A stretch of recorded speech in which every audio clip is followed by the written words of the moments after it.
Hello guys. तो देखिए, आज हम यहाँ पे सीरीज स्टार्ट करने वाले हैं क्लास 11th के स्टूडेंट के लिए जो आईआईटी जेई की प्रिपरेशन कर रहा है या एनडीए की प्रिपरेशन कर रहा है, बिटसेट की प्रिपरेशन कर रहा है या फिर वीआईटी जैसे वेल्लोर, वीआईटी वेल्लोर या एमआईटी, उसके लिए एंट्रेंस एग्जाम के प्रिपरेशन कर रहा है, या पीजीटी टीचर या second grade teacher, first grade teacher, उस टाइप की जो भी है उनके लिए यदि प्रिपरेशन कर रहा है तो उसके लिए हम यहाँ से एक सीरीज स्टार्ट करने वाले हैं। और डेली ये लेक्चर हमारे 11 o'clock पर अपलोड होगी डेली, जिसमें आप बेसिक लेवल से लेकर एडवांस लेवल तक की प्रॉब्लम सॉल्व करेंगे। कुछ शॉर्ट ट्रिक्स होंगी जिसमें आप हर एक बिल्कुल छोटे छोटे कंसेप्ट को डिस्कस करने वाले हो, एक एक पॉइंट को। ठीक है, विद जो भी प्रॉब्लम्स होंगी वो भी आपको मिलेगी, कुछ प्रैक्टिस शीट मिलेगी, उसका लिंक आपको डिस्क्रिप्शन में मिल जाएगा कि जो भी हमें प्रैक्टिस शीट करना है कि जैसे हमने आज पर्टिकुलर टॉपिक पढ़ा तो उसके बेसिस पे जो भी प्रैक्टिस शीट होगी वो आपको लिंक डिस्क्रिप्शन बॉक्स बॉक्स में मिल जाएगा। ठीक है, तो इस टाइप की ये हम सीरीज स्टार्ट करने वाले हैं। तो यदि ज़्यादा से ज़्यादा आप शेयर कर सकते हो अपने दोस्तों के साथ यदि पसंद आए तो। चलो स्टार्ट करते हैं। तो हम यहाँ पे सबसे टॉपिक है हमारा लीनियर इनइक्वालिटी।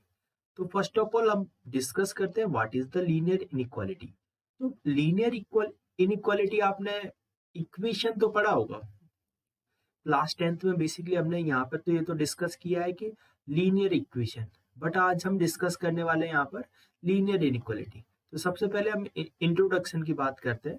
तो देखो, आपके पास इक्वेशन ऐसा लिखा हो बेटा, x plus y is greater than 7, ऐसा कुछ लिखा हो, या फिर लिखा हो आपके पास 3x plus 4y is less than equal to 7। इस टाइप की जो भी प्रॉब्लम्स आती है इन्हें ही हम बोलते हैं लीनियर इनइक्वालिटीज। ओके, ठीक है, इन्हें हम क्या बोलते हैं, लीनियर इनइक्वालिटी। अब लीनियर इनइक्वालिटी में सबसे पहले कुछ छोटे छोटे दो पॉइंट आपको समझ में आने चाहिए। साइन, साइन क्या होता है यहाँ पर। तो देखिएगा, सबसे पहले ये लिखा है जैसे कि ए, ये आपके पास लिखा हुआ है यहाँ पर A is greater than equal to B. इसका मीनिंग क्या हुआ, इसका मीनिंग है बेटा कि the value of A is greater than और इक्वल टू बी। यहां से आप छोटा सा पॉइंट ये समझिएगा, A is greater than equal to B, मतलब या तो ए की वैल्यू बी से ग्रेटर देन हो या फिर उसके इक्वल हो जाए, कोई भी एक कंडीशन सेटिस्फाई हो जाए तो ये कंडीशन हम क्या मान लेंगे, ट्रू मान लेंगे बिल्कुल। तो इसे हम कैसे रीड करते हैं, ए इज ग्रेटर देन और इक्वल टू बी। ऐसे लिखा हुआ ए इज ग्रेटर देन बी, इसका मीनिंग क्या हुआ, ए इज ग्रेटर देन बी, इसमें इक्वल वाली कंडीशन नहीं चलेगी आपके, ग्रेटर देन बी। इसमें आप इक्वल का केस नहीं ले सकते हो क्योंकि यहाँ पे ग्रेटर का बोला गया। ऐसे ही हम क्या बोल सकते हैं कि ये दूसरा साइन हमारे लिए है लेस देन, तो यहाँ पर हम क्या बोलेंगे, ए इज लेस देन बी, मतलब जो ए का वैल्यू है वो बी से कम होगा।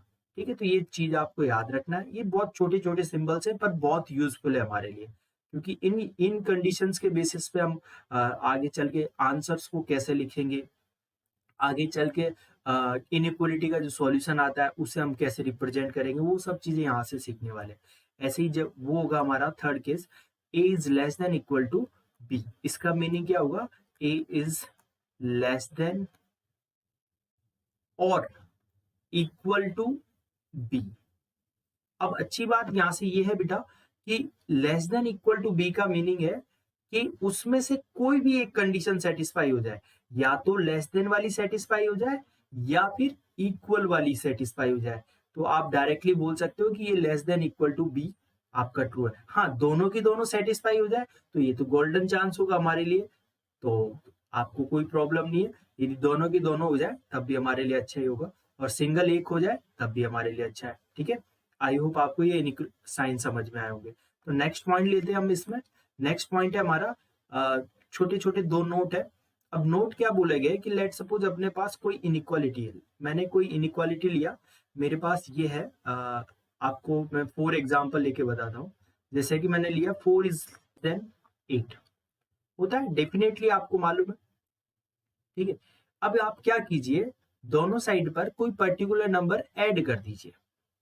ठीक है, दोनों साइड पर कोई पर्टिकुलर नंबर ऐड कर दीजिए। तो मैंने यहाँ पर ऐड कर दिया बेटा दोनों साइड में 5 5 कोई भी अपनी मर्जी से कुछ भी ऐड कर सकते हो, ऐसा कोई दिक्कत नहीं। 5 5 मैंने दोनों साइड पे ऐड कर दिया। तो देखो ये क्या हो गया, यहाँ पर नोटिस करो। तो एक साइड पे 9 हो गया, एक साइड पे 13 हो गया। देखो एक नंबर ऐड करने से हमारा इनइक्वलिटी के साइन पर कोई इफेक्ट नहीं पड़ा। मेन पॉइंट यही है। यदि आप किसी भी इनइक्वालिटी में, कोई भी इनइक्वालिटी हो, एनीथिंग, उसमें कोई पर्टिकुलर नंबर आप ऐड कर रहे हो या वो पर्टिकुलर नंबर आप सबट्रैक्ट कर रहे हो, तो इनइक्वालिटी के साइन पर कोई इफेक्ट नहीं पड़ता है। लेस देन है तो लेस देन ही रहेगा, और राइट ग्रेटर देन है तो ग्रेटर देन ही रहेगा। किस केस में? जब आप उस इनइक्वालिटी के अंदर कोई पर्टिकुलर नंबर को दोनों साइड पर ऐड कर रहे हो या दोनों साइड पर सबट्रैक्ट कर रहे हो, तो उसके लिए बात कर रहे हैं। ठीक है, तो ये फर्स्ट पॉइंट हमारा यही है।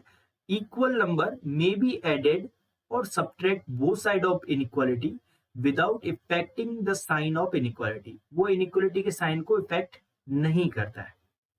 ओके, नेक्स्ट पॉइंट देखिएगा, पॉइंट नंबर 2। उसमें क्या बोला गया है कि both side of inequality can be multiplied और divide by some positive number, no effect in the sign of inequality. Okay, देखो ये पॉइंट समझिए, ये अच्छा पॉइंट है। आपने क्या किया, एक पर्टिकुलर नंबर लिया, हाँ वो पॉजिटिव नंबर होना चाहिए, जीरो भी नहीं होना चाहिए ऑब्वियसली। ठीक है, जीरो भी नहीं, पॉजिटिव। ठीक है, तो आपने किसी भी एक इनइक्वालिटी ली, अपने नॉर्मली इसको समझने के लिए मैंने एक इनइक्वालिटी ले ली। लेट सपोज ये है मेरे पास 3 < <6। अब मैंने क्या किया, इसे किससे मल्टीप्लाई कर दिया, 7 से मल्टीप्लाई कर दिया दोनों साइड पर। तो 7 से मल्टीप्लाई करूंगा तो ये 21, ये 42। इनइक्वालिटी का साइन चेंज नहीं हुआ। ठीक है, तो यहां से यही पॉइंट है ये वाला इनइक्वालिटी का हमारा, कि कोई भी इनइक्वालिटी को किसी पॉजिटिव नंबर से मल्टीप्लाई करते हो या डिवाइड करते हो तो इनइक्वालिटी का साइन चेंज नहीं होगा। ठीक है, नहीं होगा जब पॉजिटिव नंबर से मल्टीप्लाई या डिवाइड करते हो। तो अब देखो, अब ये तो 2 पॉइंट हो गए। तीसरा पॉइंट मैं लिखाता हूं। देखो तीसरा पॉइंट क्या है हमारा, कि यदि कहीं पर भी कोई भी इनइक्वालिटी है, जैसे हमारे पास ये इनइक्वालिटी दे दी आपको, ये 3 से ग्रेटर देन 6 है, और मैंने क्या किया, इस वाली इनइक्वालिटी में किसी एक पर्टिकुलर नंबर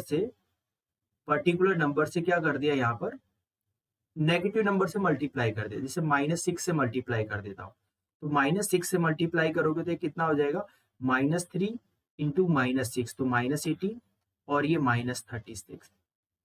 नोटिस करो क्या हो गया, क्योंकि -18 is greater than -36, so we can say here the inequality sign is reverse। तो आप यहाँ पे नोट नंबर 3 लिख सकते हो, when we multiply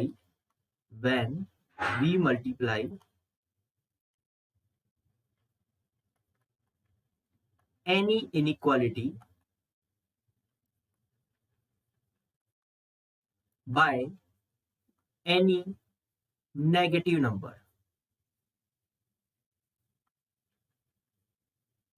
then inequality sign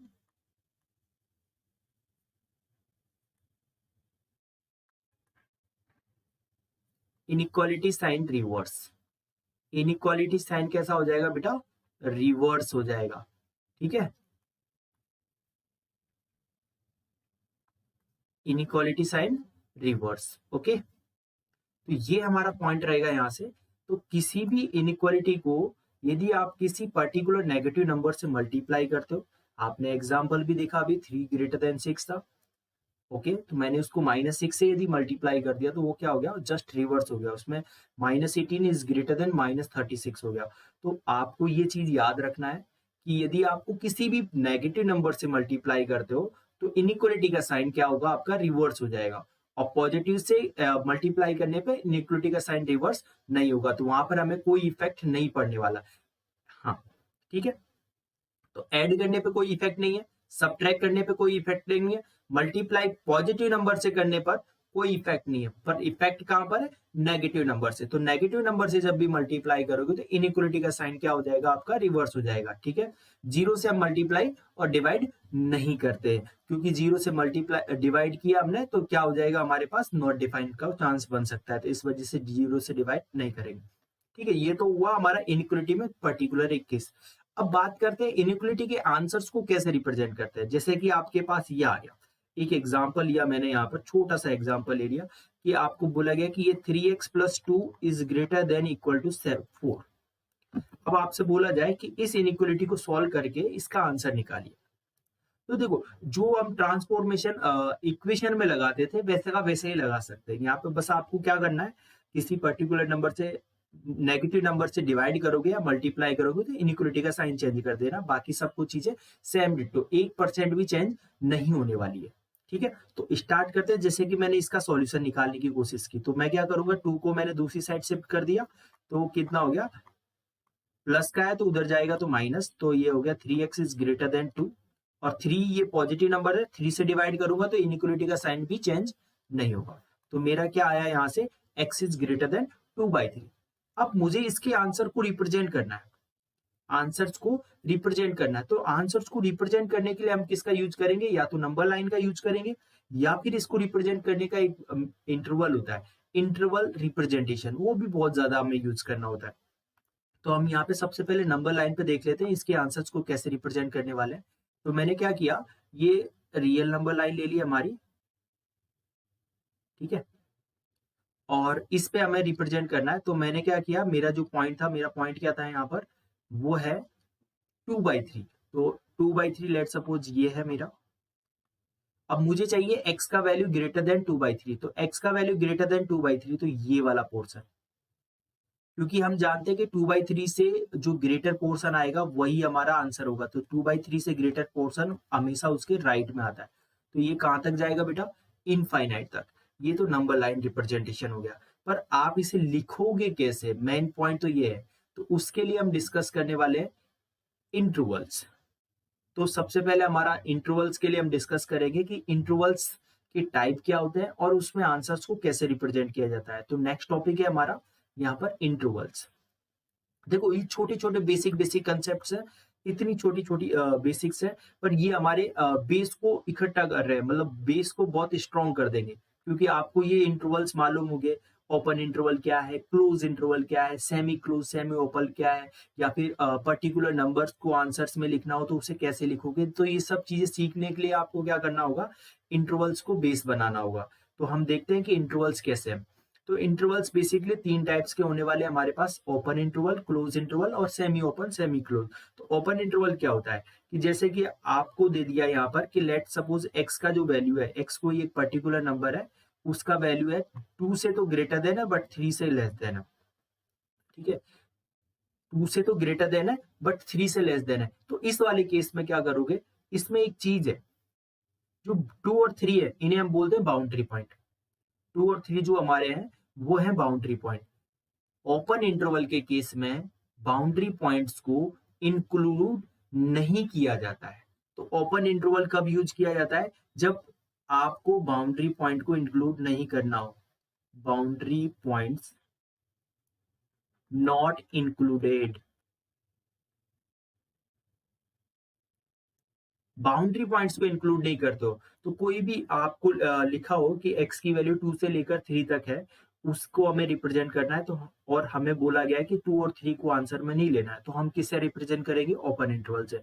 open interval को लिखने का जैसे ये एक तरीका तो ये हो गया, दूसरा तरीका ये होगा, इसी चीज को आप ऐसा लिख सकते हो, x belongs to small bracket a, b या 2,3, यहाँ पर 2,3 है तो 2,3 लीजिए। ठीक है, ये 2,3, x बिलोंग्स टू 2,3।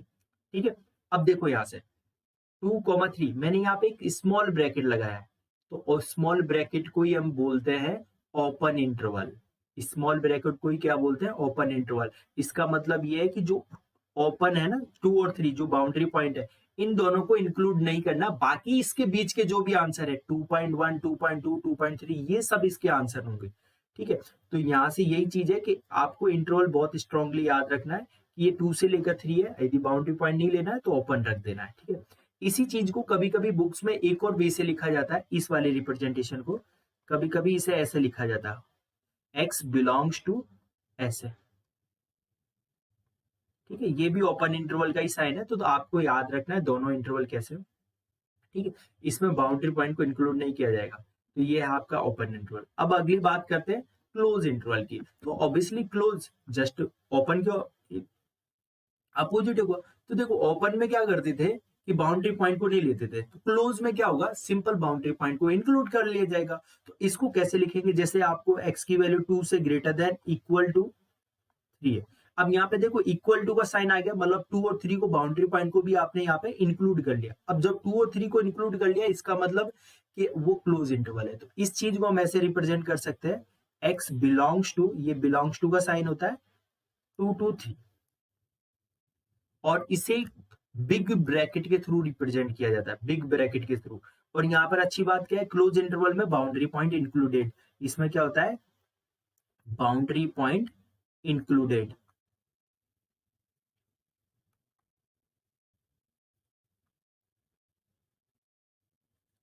ठीक है।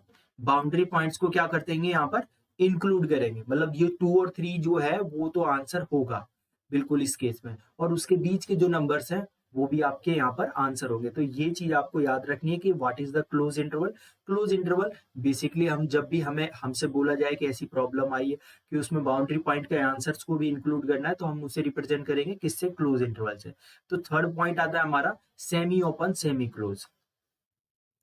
थर्ड पॉइंट क्या था, semi open semi close. Obviously इसमें क्या होने वाला है कि एक तरफ से क्लोज होगा, एक तरफ से ओपन होगा, लाइक दिस कि x का वैल्यू 2 से ग्रेटर देन है बट 3 से लेस देन है, मतलब 2 के इक्वल भी आ रहा है।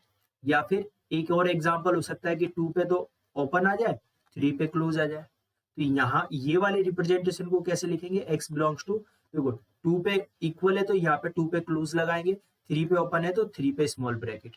सिमिलरली यहाँ क्या लगाएंगे, x बिलोंग्स टू 2, 3 क्लोज, क्योंकि 3 क्लोज आ जाएगा यहाँ पर। तो इस टाइप से आप सेमी ओपन सेमी क्लोज का यूज कर सकते हो। अब आप सोच रहे होंगे क्या सर कर्ली ब्रैकेट का भी कहीं यूज होता है क्या, आपके माइंड में आ सकता है कि कर्ली ब्रैकेट का भी कहीं यूज हो सकता है। हाँ डेफिनेटली होता है। यदि आपको पर्टिकुलर कोई इक्वेशन दे दी जाए और उसका आंसर लिखना हो आपको, तो आंसर लिखने का तरीका, जैसे आपसे बोल दिया गया है कि एक्स स्क्वायर इक्वल टू 4 है, तो इसका आंसर क्या क्या आएगा, हम बोलते हैं डायरेक्टली इसके दो आंसर आते हैं, एक तो +-2 आता है। तो अब ये दो पर्टिकुलर पॉइंट है, ये कोई इंटरवल नहीं है। अब जब इंटरवल आएगा तो इंटरवल में लिख सकते हो सेमी ओपन या सेमी क्लोज, सेमी ओपन से किसी से भी लिख सकते हो। पर जब आपके पास पर्टिकुलर दो पॉइंट आए, जैसे कि यहाँ पर आए 2 1 2 और 2 2 और -2, दो पर्टिकुलर पॉइंट है, तो इसके आंसर्स को कैसे रिप्रेजेंट करोगे, तो इसके आंसर्स को जो रिप्रेजेंट करने का जो पैटर्न है वो है हमारा कर्ली ब्रैकेट। तो इसके जो आंसर्स ऐसे लिखेंगे हम, x belongs to curly bracket +-2, ये आपका आंसर। जब भी आपको सिंगल पॉइंट्स डालना हो तो उस केस में आप इसका यूज कर सकते हो। ओके, आई होप आपको ये छोटी सी इंफॉर्मेशन आपको समझ में आएगी। नेक्स्ट लेक्चर में हम बहुत अच्छी चीजें सीखने वाले हैं यहाँ पर, ठीक है। तो आप नेक्स्ट लेक्चर देखिएगा जरूर, और यदि आपको समझ में आए तो please like share and subscribe. Okay, thank you.